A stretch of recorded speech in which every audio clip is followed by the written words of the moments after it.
Hello વિદ્યાર્થી મિત્રો, આજે આપણે ફરી એક નવા જોરદાર દાખલા સાથે મળીએ.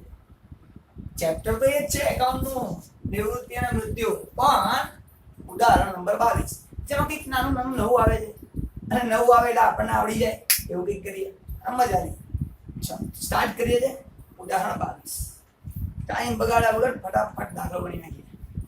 તો વાંચું છું ઉદાહરણ નંબર 22. PQR સરખે સે નફો નુકસાન વહેંચતા ભાગીદારો છે. આટલું વાંચો એટલે પહેલું કામ તો શું કરવાનું, લખવાનું. PQR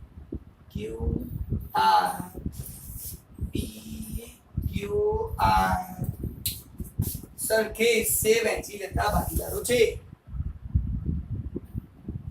એક એક એક સરખો હિસ્સામાં ભરતી. આગળ વાંચીએ. 31/3/16 ના રોજ તેમની પેઢીનું પાકું સરવૈયું નીચે મુજબ છે. સાહેબ પાકું સરવૈયું નીચે આપેલું છે, જેમાં હું ધ્યાન આપતો નથી. આગળ જઈએ છે વધારાની માહિતી. આર તારીખ 31/3/16 ના રોજ નિવૃત્ત થાય છે. નિવૃત્તની શરતો નીચે મુજબ છે. જે નિવૃત્ત થઈને મારો ચોકડી આર ગયો તો આપણને ખબર પડે એનું ખાતું પહેલા બંધ કરવાનું. સિમ્પલ. અને ચોકડી એવી રીતે મારવાની પેન્સિલ થી નાનકડી, આપણને ખબર પડે, બીજાને ભલે ના પડે. એટલે ધ્યાન રાખો, ભૂટી નાખો. શું નામ હતું એ જ ખબર ના પડે, એવું નહીં કરવાનું. ચાલ જોઈએ આગળ. પહેલું લખી છે પેઢીની પાઘડી છેલ્લા 5 વર્ષના સરેરાશ નફાની 3 ગણી ગણવી. લો અહીંયા પાઘડી આપી નહીં, ગણો કે કેવી રીતે 5 વર્ષની સરેરાશ નફાની 3 ગણી, એટલે 5 વર્ષની સરેરાશ નફો શોધવાનો અને ગુણ્યા 3 કરી નાખો એટલે તમારી પાઘડી તૈયાર. પણ એના માટે 5 વર્ષનો નફો તો જોઈએ ને, હજી સુધી નથી આવ્યો, આગળ આવશે ત્યાં દેખા જાય. પણ પાઘડીની રકમ આવી રીતે ગણવાની આપણને ખબર હોવી જોઈએ. આગળ જઈએ, સમજો. બીજો આગળ કે જમીન મકાનની કિંમત ₹15,000 ગણવી. જમીન મકાન તો સાહેબ અહીંયા આવે અને જૂના અહીંયા આપેલું છે. જમીન મકાન કેટલું છે? જમીન મકાન 10,000 આપેલું છે. અહીંયા લખી જમીન અને મકાન ₹10,000 અને એની કિંમત 15,000 ગણવી. એટલે મારે શું કરવું પડે? વત્તા 5,000 વધારો. બંનેનો સરવાળો કરીને 12 લખીએ. 15,000 અને સાહેબ ફાયદો થઈ ગયો. જમીન કિંમત વધી ગઈ. ફાયદો ₹5,000. જમીન મકાન એ પુનઃ મૂલ્યાંકન જમા. સાહેબ આ તો ભણીને હવે મોઢે થઈ ઊંઘમાંથી ઉઠાડીને પૂછો તો આવડે. સિમ્પલ. આગળ જઈએ.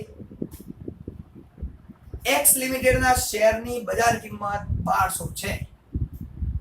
હવે એક્સ લિમિટેડના શેર એટલે આપણે કોઈના શેર ખરીદેલા જેવું કહેવાય, આપણું રોકાણ છે. ને એ આપેલું છે રોકાણ. એક્સ લિમિટેડના શેર ₹1,500. તો એક્સ લિમિટેડના શેર ₹1,500 આપેલા છે. હવે એની બજાર કિંમત થઈ ગઈ ₹1,200. તો ખરેખર આપણે લખાય તો 1200. હવે ₹1,200 લખીએ તો વિચારો ફાયદો જો નુકસાન થાય. સિમ્પલ છે, નુકસાન થયું 1500 ની વસ્તુ કેટલી થઈ ગઈ? 1200 માઈનસ ઘટાડો 300. હવે અમારું રોકાણ છે, રોકાણમાં ઘટાડો થાય એટલે પહેલા તો સામે જોઈ લેવાનું કોઈ અનામત ભંડોળ ગોઠવેલું છે. તો અહીંયા જોઈએ રોકાણ વધઘટ ભંડોળ ₹360 જવાબદારી બાજુ આપેલું છે. એનો અર્થ એવો થાય કે ₹360 મને ખબર જ હતી ઘટવાનું છે. એ 360 માંથી ₹300 વપરાય ઘટી ગયા. ખરેખર ₹60 વધ્યા. તો ₹60 જે વધ્યા એને આપણે વહેંચી દેવાના PQR માં. એટલે અહીંયા લખવાનું રોકાણ વધઘટ ભંડોળ ખાતે 1 ના પ્રમાણમાં. એટલે ₹20 અને ₹20 વહેંચી દેવાના. એટલે આપણું કામ થઈ જાય સરળ. સિમ્પલ. આગળ જઈએ, સમજજો. ચલો આગળ શું આપ્યું છે તો હવાલો જોઈએ. આગળ બધા જ દેવાદારો સદ્ધર છે. એટલે કોઈ પણ વ્યક્તિ પૈસા નહીં આપે એવું નથી. બધા સદ્ધર છે, બધા પૈસા આપશે. જેન્યુઇન માણસો છે તો દેવાદારો જેટલા છે લખી નાખો. દેવાદારો કેટલા છે ભાઈ દેવાદારો? તો અહીંયા દેવાદારો આપણને આપ્યા છે 3000, એમાંથી બાદ કરેલું છે પણ આપણે કશું બાદ કરવાનું નહીં, બધા સદર ઉપરથી ફાયદો થઈ ગયો. ગાલખાત અનામત 240 આપેલી છે, હવે 240 ની કોઈ જરૂર નથી, એટલે ફાયદો કહેવાય. ફાયદો જો એટલે મારે કરવાનો જમા, અને જમા કરીશું પુનઃ મૂલ્યાંકનમાં 240 રૂપિયા સામે લખીશ ગાલખાત અનામત ખાતે. હવે અનામતની જરૂર નથી કારણ કે બધા સદ્દર છે. આગળ જઈએ. ₹2000 ચૂકવવાના બાકી પગારની જોગવાઈ કરો. ભાઈ પગાર ચૂકવવાનો બાકી છે, લખવું પડશે તો લખી નાખીએ. ચૂકવવાનો બાકી પગાર, ચૂકવવાનો બાકી પગાર કેટલા રૂપિયાની જોગવાઈ કરવાની છે? ચૂકવવાનો બાકી પગારની જોગવાઈ છે 2000 રૂપિયા. 2000 સાહેબ દુખી થઈ ગયા, દેવું વધી ગયું, 2000 ઉધાર. ચૂકવવાના બાકી પગાર ખાતે બધી આ તો ખબર જ છે, મજા લેવાની છે. ચલો આગળ. પેઢીનો અગાઉના 4 વર્ષોનો નફો નીચે મુજબ છે. સર એટલે 5 વર્ષ હોય, 4 વર્ષનો લાગે કઈ વાંધો નહીં, પેલા 4 નો તો લખી નાખીએ, પછી વાત કરીશું આગળ બી. પેલા 4 નો લખી નાખીએ. તો ક્યાંથી આપેલું છે? 11-12 વર્ષ, 11-12 થી આપેલું. તો અહીંયા લખું 2011, 12, 13, 14, 15 4 વર્ષનો નફો આપેલો છે, અને નફો છે 6000, 2000, 3000,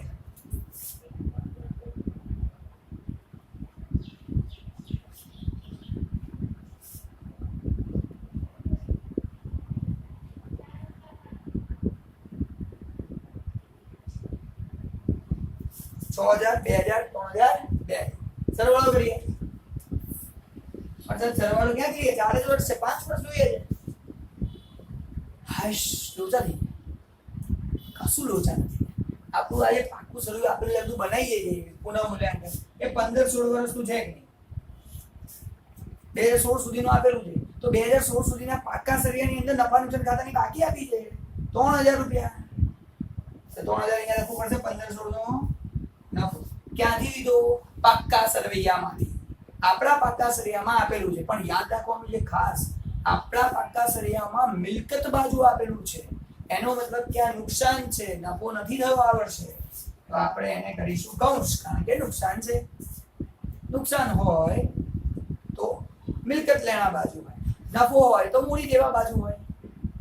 તો નફા નુકસાન ખાતાની બાકી આપી છે આ વર્ષની, એ 5મું વર્ષ આપણે અત્યારે લઈ લેવાનું. સરવાળો કરીએ તો જો 3 3 ગયા 6 2 2 એટલે 10000 રૂપિયા સરવાળો થયો. આ તો 10000 કુલ થયો. આપણે શું જોઈએ છે? પાઘડી સરેરાશના આધારે. તો આની સરેરાશ કાઢી હોય તો 5 વર્ષ એટલે ભાગ્યા 5. 10000 ભાગ્યા 5 2000 રૂપિયા. 2000 રૂપિયા થઈ ગઈ મારી રકમ સરેરાશ નફાની. સરેરાશ નફાની 3 વર્ષ, 3 ગણી એટલે ગુણ્યા 3 કરી દો. 2000 ગુણ્યા 3 થાય 6000 રૂપિયા થઈ ગઈ મારી પાઘડી. અહીંયા લખીશું પાઘડી 6000 રૂપિયા. બસ પાઘડીની ગણતરી માટે માહિતી આપેલી હતી, બાકી માહિતીની કોઈ જરૂરત નથી. પતી ગયા, બધું પૂરું. ખાસ સમજવાનું શોધવાની છે, ખાસ એક જ વસ્તુ, 5મા વર્ષનો નફો લાવો ક્યાંથી? તો પાકા સરિયામાંથી. બસ બીજું કશું ખાસ નહીં. તો પાઘડી મળી ગઈ 6000. હવે આ પાઘડીમાંથી જેને લાભ કર્યો હોય એને ઉધાર કરો, જેને ત્યાગ કર્યો હોય એને જમા કરો, એ બધું આગળ આવશે. નવું પ્રમાણ હોય ત્યારે જોઈએ શું કહે છે, સમજી. 7મું લો એ જ આર નો નફો, આર નો નફાનો ભાગ પી ને મળે. કઈ દીધું જે આર નો નફાનો ભાગ છે એ હવે પી ને આપવાનો છે. પતી ગયું. તો જેટલો પણ આર નો નફો કહેવાય એ બધો પી ને આપી દેવાનો. તો સિમ્પલ છે. પી નો કેટલો હતો? 1 હતો. આર નો આ 1 હવે આને આપી દીધું એટલે આને થઈ ગયા 2. આને કશો ફરક પડ્યો નહીં, આને 0. આપણને નવો નફા નુકસાનનો ભાગ મળી ગયો 2 1 અને 0. પણ આનાથી મને એક બીજી વાત બી ખબર પડી, સીધી ગણતરી કર્યા વગર આરે ત્યાગ કર્યો પી એ લાભ મેળવ્યો, ક્યુ એ કશું કર્યું નહીં, અને મને ત્યાગ અને લાભની ખબર પડે એટલે પછી બીજી ગણતરીની જરૂર જ ક્યાં પડે? સીધો જવાબ પાઘડીનો. કેવી રીતે? આ પાઘડીમાં આ આર નો ભાગ કેટલો હતો? 1/3. 1/3 એટલે 2000 રૂપિયા. આ 2000 રૂપિયા પાઘડી ની ગણતરી થઈ ગઈ આર જેને ત્યાગ કર્યો. તો આર ને 2000 આપવાના અને લાભ કોને મેળવ્યો? બધે બધો પી પાસેથી 2000 લેવાના, પી ખાતે ઉધાર કરવાના અને આર ને આપવાના. એટલે આર ના ખાતામાં 2000 જમા કરી દઈએ, નામ લખી નાખીએ, પી ના મૂડી ખાતે, અને પી ના ખાતે ઉધાર એટલે કરીએ કારણ કે એને લાભ મળ્યો છે, લાભ કરે એના ખાતે ઉધાર. તો અહીંયા લખી નાખીએ 2000 આર ના મૂડી ખાતે. મારું કામ પૂરું, પાઘડી પૂરી. કોઈ ત્યાગ અને લાભની ગણતરી કરવી જ ના પડી કારણ કે દાખલો જેવી રીતે આપ્યો છે. હા, તમે કહો છો મને ખબર પડી, ચિંતા નહીં કરવાની. જૂનું -9 કરીને જે કરતા હતા ઘરે રાખો, નવું પ્રમાણ તો શીખવાડી દીધું છે, એ રીતે કરશો તો એ આવશે. તો કે સાહેબ આ નહીં ખબર પડતી તો આમનો જ લખો ભાઈ, પી ના ખાતે ઉધાર જેને લાભ મળ્યો પી ના ખાતે ઉધાર 2000, આર ના ખાતે જમા 2000. પછી ખતવણી કરો તો આવડી જશે. બધું કામ. ચાલો જઈએ આગળ. છેલ્લો આના પછી કોઈ હવાલો જ નથી, પણ જે હવાલાના કારણે કમલસરે દાખલો લીધો છે આ જ. આર ને તેની લેણી રકમ રોકડમાં ચૂકવી આપવી. એટલે આ આર ને જેટલા લેવાના થાય ને હાલ તો રોકડા લે ભાઈ, તારા રોકડા પૂરો હિસાબ તારો. આગળ લખ્યું આ તો સાહેબ ખબર છે, આમાં હું નવાઈની વાત છે. આગળ જે લખ્યું છે ને એ તે રકમ પી અને ક્યુ એવી રીતે રોકડમાં લાવશે. એટલે તે રકમ જે આને ચૂકવવાની એ લોકો રોકડમાં લાવશે, પી અને ક્યુ ભેગા મળીને એટલી રકમ રોકડમાં લાવશે કે જેથી તેમની મૂડી નવી પેઢીના નફા નુકસાનમાં નવા પ્રમાણમાં રહે. એટલે એમની જે મૂડી છે એ નવા નફા નુકસાનના પ્રમાણમાં રહેવી જોઈએ. એવી રીતે એ લોકો રોકડમાં પૈસા લાવશે જે આગને ચૂકવવાના છે એ. હવે આ બધું થશે છેલ્લે. કરવાનું શું છે? ટૂંકમાં આરને રોકડા ચૂકવવાના છે, એટલાની એટલી રોકડ પી અને ક્યુ ભેગા મળી લાવશે અને પી અને ક્યુ નવા નફા નુકસાનના પ્રમાણમાં એમની મૂડી રાખશે. બસ આટલું શીખવાડે અને એની આપણે લેવાની છે મજા. જોઈ લઈએ છીએ કેવી રીતે મજા લઈએ. પણ આગળ કીધું છે જરૂરી ખાતા તૈયાર કરવું, પાકું સૂત્ર બનાવવું, નવું બહુ બધું. હવે પાકા સૂત્રમાં રહી શું ગયું એ જોઈ લઈએ ને. આપણા પાકા સૂત્રની અંદર કેટલી આઈટમો રહી? તો પહેલા તો શરૂ કરવું છે મિલકત. તો મિલકતોમાં આપી છે પહેલા ટ્રેડમાર્ક. સાહેબ ટ્રેડમાર્ક 54, આ તો ખરેખર મિલકત ના કહેવાય. તો શું કરવાનું? વેચી દો એને, મિલકત ના કહેવાય ભાઈ, નહીં કરે. ટ્રેડમાર્ક ની કોઈ માહિતી નથી આપી, જેમ લખવાય. ટ્રેડમાર્ક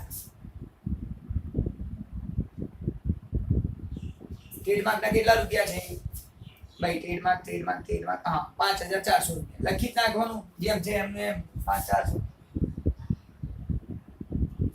બીજું વાંચીએ શું આપેલું છે? જમીન મકાન. સાહેબ જમીન મકાન થઈ ગયું કમ્પ્લીટ. એક્સ ના શેર કમ્પ્લીટ. સ્ટોક નહીં છે, સ્ટોક આપેલો છે 3000 રૂપિયા, લખો 3000 સ્ટોક.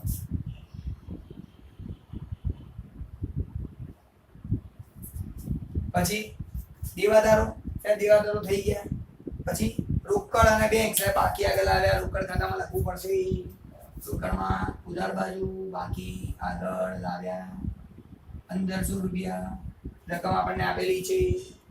સાહેબ પછી આપી છે ધનનું ખાતું, નફા નુકસાન ખાતું. એવી કઈ બાજુ આપી છે?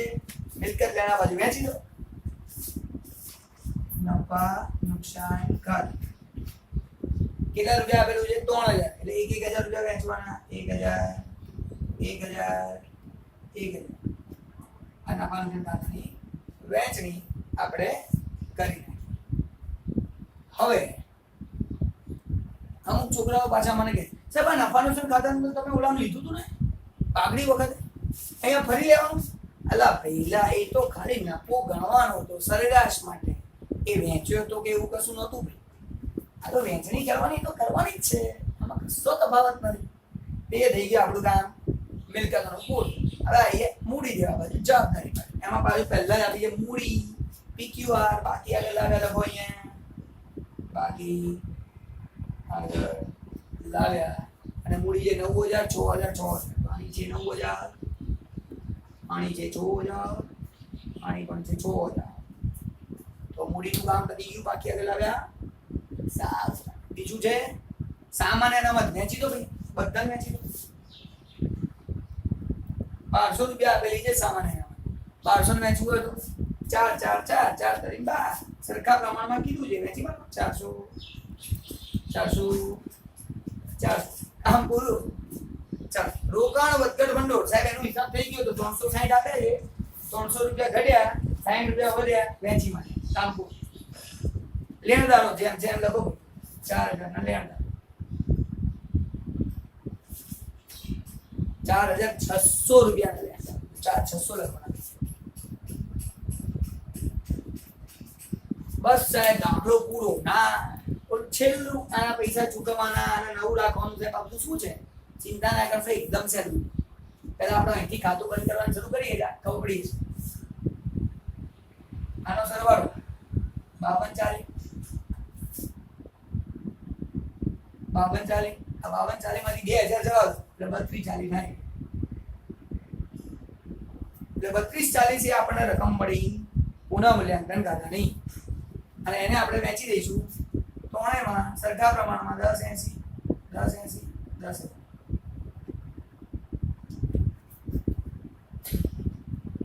PQR ના મૂડી ખાતે ક્રોસ 10 80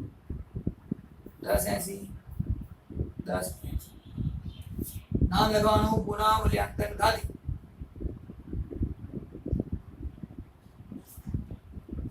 ક્લિયર છે ભૈયા ચાલ રોકડ ખાતું બંધ નહીં કરવા કારણ કે આર ને કેટલા હાલવાના લખવાનું નહીં પેલા સોરી ગયા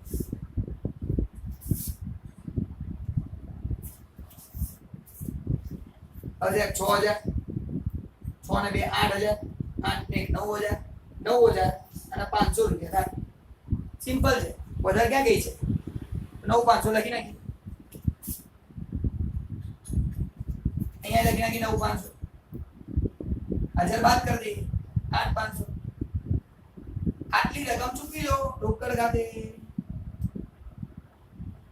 ક્યાં ચિંતા કરવાની જરૂર છે કારણ કે આર ને તો પૈસા ચૂકવી દેવાના એટલે આની ક્રોસ અસર રોકડ ખાતામાં આપી દો 8500